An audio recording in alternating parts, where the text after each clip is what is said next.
not a member of the African Union, and yet you have 53 members. This is magic. It's not magic. How do you do this? It's How do you do African it? magic. That there's one country which is not a member, and yet your total membership number is 53. How?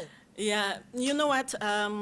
Talking about Morocco, we just to recall that His Majesty the King Hassan II was one of the founding father of the Organization of African Unity, because the African Union derives from the transformation of the Organization of African Unity, which was established in 1963.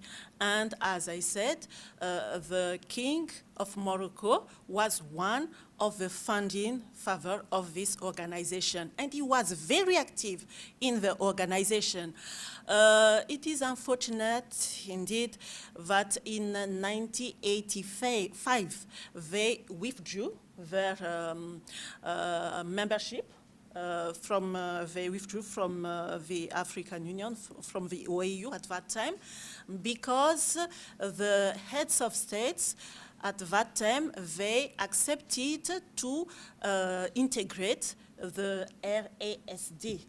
It means the Republic of Arabi Sahrawi Democratic. And it is one state established by Polisario. Polisario, which claimed, which asserted sovereignty on the Western Sahara. So, as we know, Western Sahara was one of Spanish colony, and until now, there is a dispute on this land of Western Sahara between Morocco and the Polisario. The dispute is still outstanding, and it is still considered by the United Nations since 1991. Until now, we didn't find yet any outcome on this issue. So that's why Morocco is still out of the African Union, because they withdrew by themselves. Yes, but Morocco... For us, it would have been interesting to have Morocco inside, but this is the politics sometimes, so until now we wait, and we expect that next time they will be among us also. Yes, but Morocco is a very important country, yeah, and for it is sure. an ally to many of us, and it's very closely allied to the United States. And for Morocco, Polisario is a terrorist organization. Does this mean that you support terrorism? It's not me I support or not support. It's the organization. It is one of the decisions of our heads of state. And it was already in 1982 they accepted to integrate Polisario among the members of the organization. But it doesn't mean that there is no bilateral exchanges between Morocco and some African countries.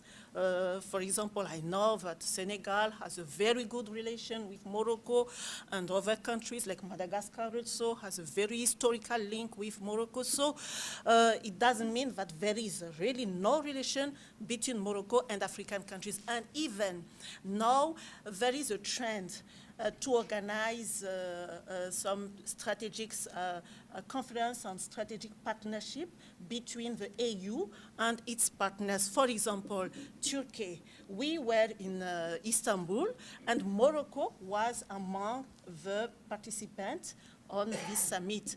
It is a summit of Africa, Turkey. There is also another example, the summit between Africa and the European Union. It was held in Portugal, Lisbon, in December 2006, and Morocco was also invited to take part to this summit. And there are a lot of examples to show you that there is no really split between Morocco and Africa. Morocco is one country on the continent, so we consider Morocco really as our brother. But Africa has a colonial past. And because of the colonial past, it has linguistic differences, Yes. which is that part of Africa is English-speaking and part of Africa is French-speaking. You forgot the Arabic speaking. I know, I'm coming to it. Okay. There are so many Arab diplomats here who are watching you and me. So how can we forget the Arab world, not with these people sitting here?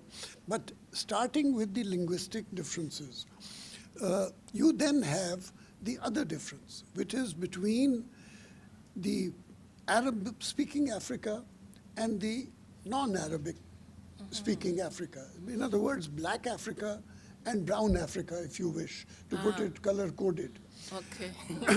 So now you are, in other words, a very complex Yes. continent, because you have linguistic differences, you have ethnic differences, you have color differences.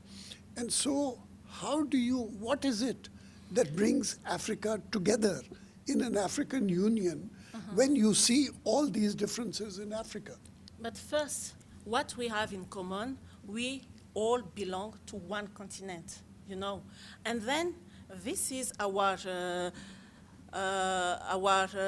richness to have all this diversity on the continent. And talking about the language, you are talking about English, French, and Arabic, but I just want you to know that we have almost 2,000, more than 2,000 African languages in Africa. And it is one of our richness, as I told, because the most spoken African language in Africa is the Arabic. And after the Arabic, we have the Amharic, which is spoken before the Amharic, we have the Swahili. And then the Amharic, which is spoken in Ethiopia. And then we have 3 other languages, the Igbo, Hausa, and Yoruba spoken in Nigeria.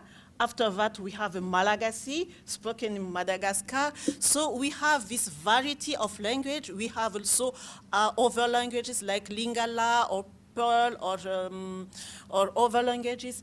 So, you know, we have really a diversity of languages in Africa. Why me? Sometimes I ask why we choose French and English. Of course, French and English are brought by our colonizators, but French, English, and Arabic plus Portuguese are the working language of the organization of the African Union. But now there is a trend within the organization to give importance to one language, which is the Swahili. So we try to really teach the Swahili around Africa, even to have one language spoken, African language spoken by all Africans. Yes, but your definition, you say African continent. Yes. But your definition of continent includes Madagascar, which is not on the continent. It's an island away from the continent. And then you go even further to Mauritius, which is even further in the middle of the Indian Ocean. And you have Seychelles and you have the Comoros. So I think you are an expansionist country. We are not going to Pakistan, not yet. Yeah, but you are right. We have seven islands. We have Cape Verde in the Atlantic Ocean also, Cape Verde, and then Sao Tome Principe. We have also Guinea Equatorial, just one part of Guinea Equatorial. We have Seychelles, Mauritius, the Comoros, and Madagascar. It is the geographic definition of Africa. We are all part to Africa, the mainland and the islands. Okay.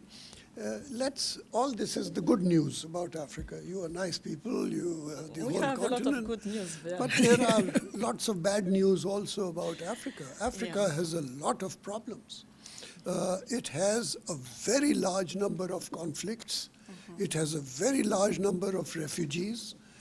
And so let's hear a bit about the problems of